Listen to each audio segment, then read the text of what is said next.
இது chutney series. First எபிசோடில் வேர்க்கடலை சட்னி பற்றி பார்ப்போம்.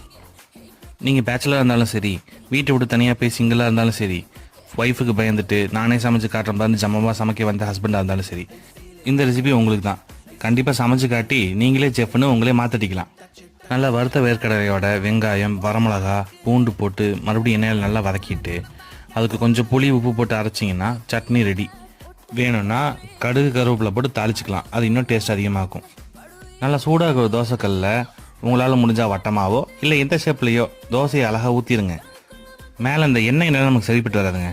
நல்லா 2 கண்டி நெய் எடுத்து உள்ளே ஃபுல்லாக ஊற்றி விட்டு நல்லா செவக்க வேக விட்டு உருகலாம் 2 தோசை 2 போதும்.